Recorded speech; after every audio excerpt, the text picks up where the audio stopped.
드라이 아이스 승화율 측정 실험입니다. 준비물로는 랩캐스트 인터페이스와 온도 센서 그리고 드라이 아이스 등이 있습니다. 드라이 아이스의 승화율을 측정하기 위한 실험 기구들을 소개하겠습니다. 노트북, 인터페이스, 그리고 온도 센서가 이렇게 있어요. 온도 센서 지난번에 사용하셨죠? 막대 부분과 센서 부분, 그리고 알코올 온도계도 준비했어요. 영하 30도에서부터 영상 10도까지 측정할 수 있는 그런 알코올 온도계입니다. 기구에서 중요한 간이 열량계인데요. 소간해가 이런 식으로 생겼어요. 그래서 이 막대는 적게 막대고 여기에 있는 이 구멍은 온도계를 꼽는 구멍입니다. 자, 그리고 막자와 막자 사발이 준비돼서 드라이 아이스를 갈 예정이고요. 이거는 약수저, 연필, 그리고 전자저울, 목장갑이 되겠습니다. 실험을 시작해 보실게요. 이제 물의 질량을 측정할게요. 물은 60.04g. 60.04g을 그래서 60.04g을 여기에다가 넣으려고 합니다. 드라이 아이스를 어느 정도 담을게요.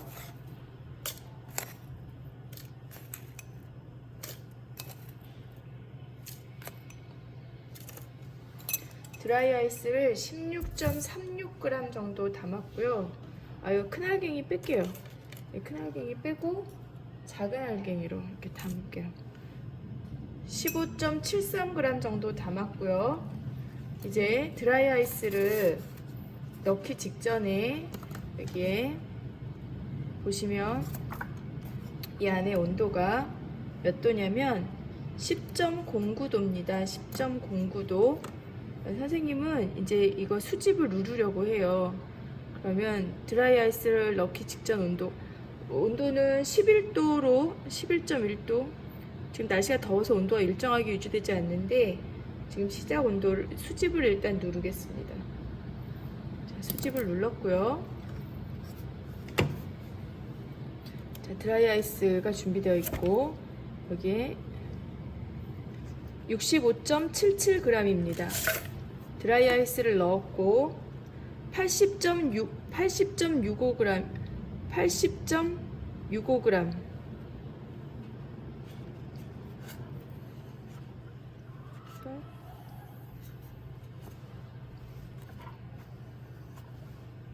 이산화탄소가 나와서 여기에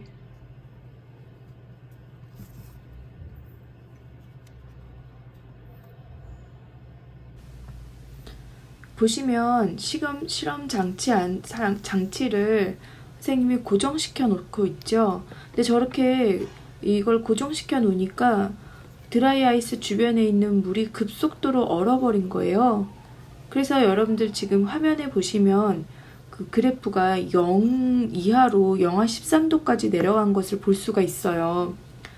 그런데 선생님이 아차 싶어서 이제 저 실험 장치를 저어줘야겠다라고 생각을 했어요. 왜냐하면 저 안에서 열이 고르게 퍼져서 열 평형이 이루어져야 되거든요. 그러므로 저 열량계 전체를 잡고 계속 저어줘야 됩니다. 선생님은 파일 그래프 분석을 한번 눌러보시죠. 그래서 이것을 저어주게 되면은 이게 파일 그래프 분석 열 평형이 이루어지기 때문에 온도가 고르게 유지가 돼요. 온도는 14, 근데 이미 지금 다 얼었고 영하 14도고 얼었기 때문에 실험이 제대로 되지는 어려울 것 같아요. 저어주니까 온도 올랐어. 역시 저었어야 됐어.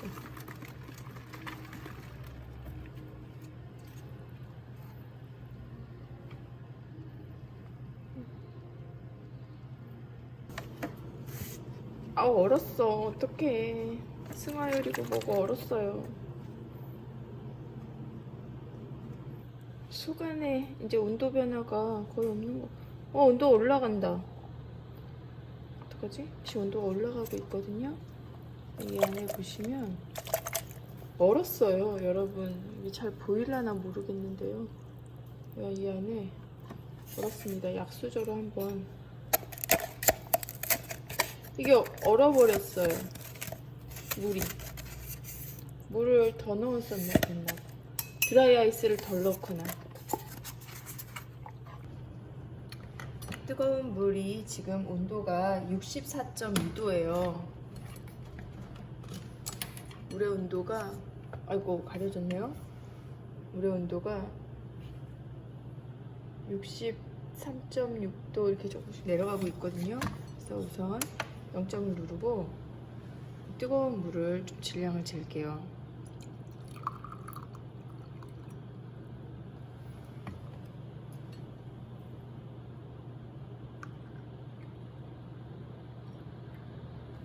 자, 63.43g 정도고요. 63.43g 정도고 조금 질량을 빼서 60.07g으로 맞춰놨어요. 60.07g이고요. 여기에 0점을 누르고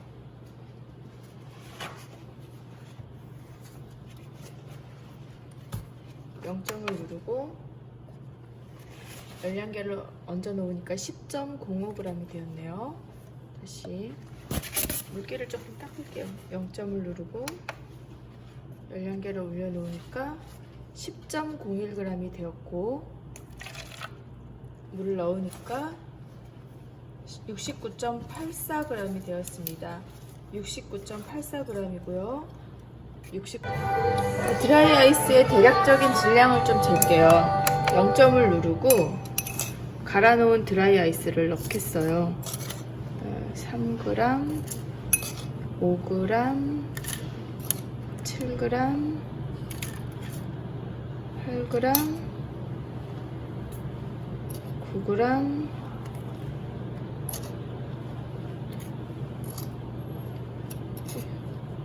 이 정도로 하면 나중에 이제 10g 정도가 들어가겠죠? 자, 물의 온도 한번 다시 볼게요. 자, 물의 온도는 46. 물의 온도 왜 이렇게 곳곳에다가 다르지? 물의 온도는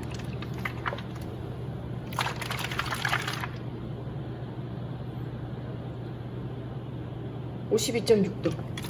자, 물의 온도는 52.6도고 이제 이거 올려놓고 수집을 일단 누를게요. 자, 질량은 65.54g에 65.54g에 드라이 아이스를 넣었더니 76.73 이고요. 76.73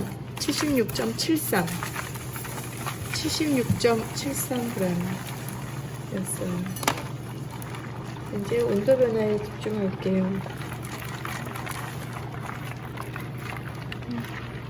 이 손을 바꿀걸. 뜨거운 물에다가 집어넣었더니 온도가 쭉쭉 내려가도 계속 그 물이라는 액체 상태를 유지할 수 있어서 참 다행이었습니다. 그래서 실수 없이 흔들어 주었고 흔들다가 물이 넘쳐서 다시 실험하기도 했었습니다. 얘는 거의 변화가 없고요. 이걸 볼게요. 초기에 온도 변화가 굉장히 급격하다가 특정 시간 이후로 온도 변화가 거의 24.7도에서부터 선생님이 이제 처음에는 막 흔들어 주다가 나중에는 팔이 너무 아픈 거예요. 그래서 흔들지 못하고 이렇게 그냥 방치했었습니다. 그랬더니 24.0도에서 거의 온도가 멈췄었고요.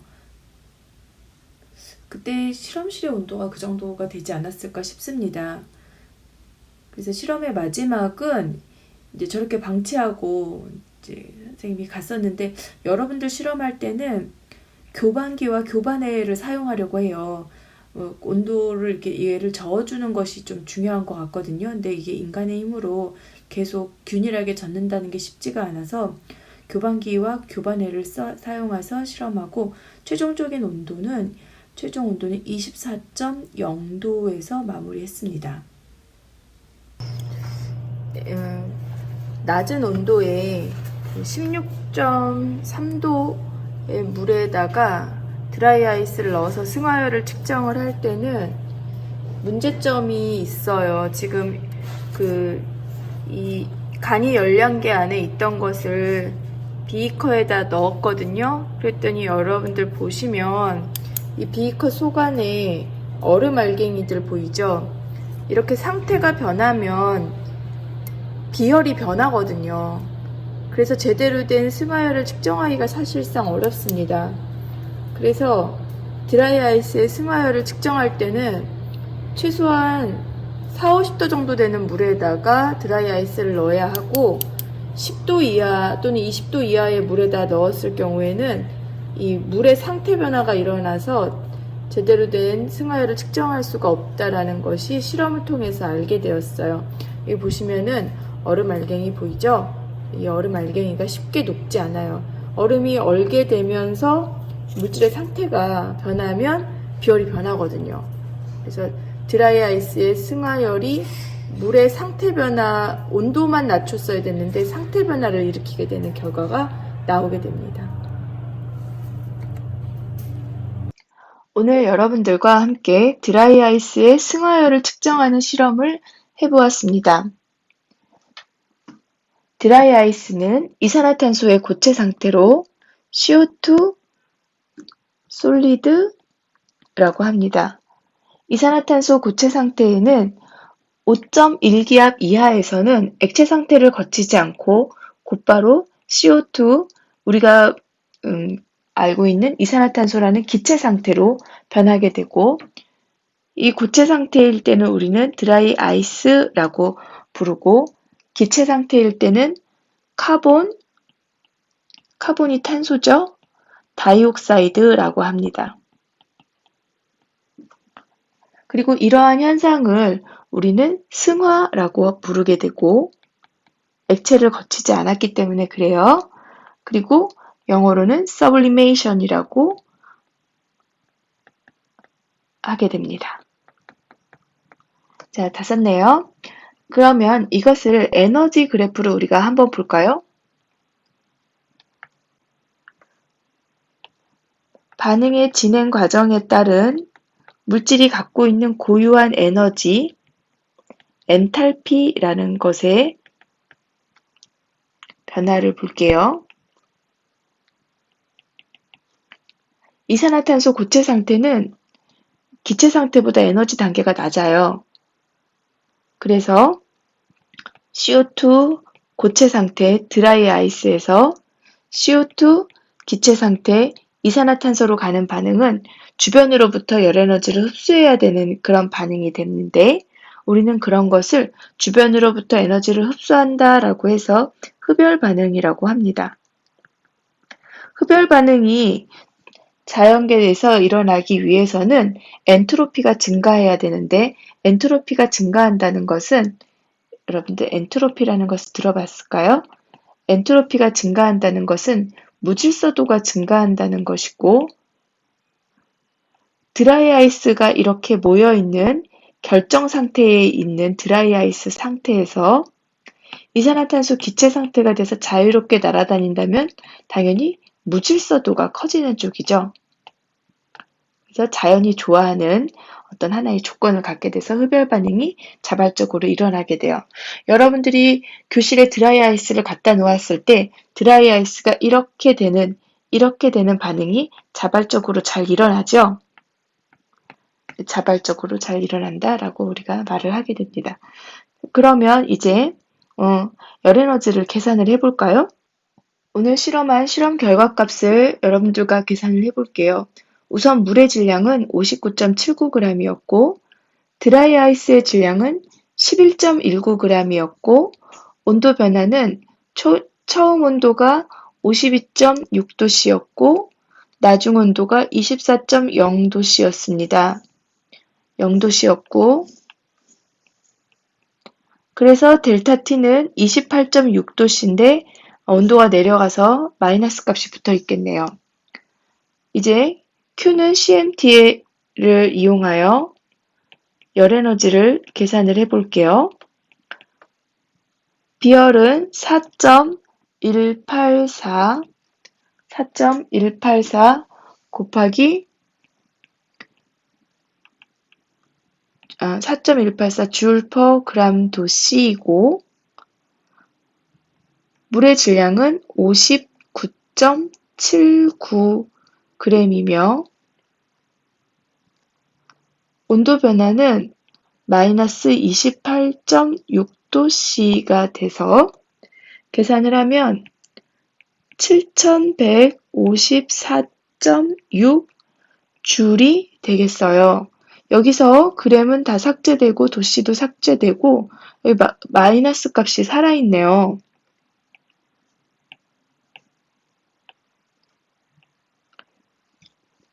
이 마이너스 값이라는 것은 주변으로부터 열 에너지를 흡수했다라는 그런 의미예요. 그럼 이것을 몰당으로 계산을 해볼까요? CO2는 탄소가 12.01이고 산소가 16.00의 원자량을 갖고 있어서 분자량은 44.01이 되겠습니다.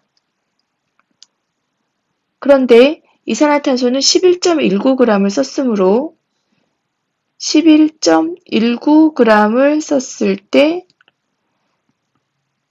7154.6 이거 반올림 해야겠네요. 이걸 다 쓰면 안 되겠어요. 왜냐하면 유효 숫자가 7150까지가 되므로 7.15 곱하기 10의 3승 줄이에요. 7.15 곱하기 10의 3승 줄이고 그러면 7.15 kJ이라고 쓸 수 있겠네요. 7.15 kJ는 44.01 g/대 X 이게 1몰이에요. Q는 CMT에서 4.184 이게 물의 비열이고 59.79 물의 질량이고 물의 온도 변화 그래서 이렇게 7154가 나왔는데 유효 숫자가 요게 3개예요. 나머지는 다 4개인데 그래서 유효 숫자 3개니까 앞에 있는 3가지 숫자만 7.15를 써주시고 나머지는 하나, 둘, 셋 그래서 10의 3승 줄이 되었고 11.19g일 때 7.15kJ이 나왔으므로 44.01g일 때 X 하면 X값은 이것이 1몰당에 해당하는 X값이 나오는 거죠. 그럼 계산을 같이 해볼까요? 1몰당 28.12 kJ이 나와요. 이것도 지금 유효 숫자 3개로 맞춰주시면 유효 숫자 3개로 맞춰주시면 28.1 kJ per 몰이 되겠죠? 그리고 델타 H로 쓸 때는 여기에 서브라고 씁니다. 서블리메이션에서 델타 H 조금 더 예쁘게 써볼게요. 델타 H SUB 이렇게 쓸 때는 28.1이라고 쓰시고 여기에 부호가 양소값이에요. 그 이유는 이산화탄소가 주변으로부터 에너지를 흡수해서 올라갔기 때문에 그렇죠. 이거의 이론적인 값은 얼마냐면요. 26.1 kJ per 몰이 이론적 이산화탄소의 승화율입니다. 되게 이런 값은 25도씨 일기압에서 측정을 하게 되는데 이것이 연력학적 표준 상태예요. 그럼 다시 말해서 주변으로부터 에너지를 흡수해서 이렇게 에너지 단계가 높아졌으니까 델타 H, 엔탈피의 약자가 H거든요. 델타 H는 올라간 거 맞죠? 그래서 델타 H는 증가했다. 그래서 부호는 양수가 되는 거예요. 양수. 그러면 이제 오차를 구할까요? 이걸 구했으니까 오차 같이 구해볼게요. 오차는 이산화탄소 승화열의 이론적인 값이 26.1이고 26.1에서 28.1을 빼고 곱하기 100.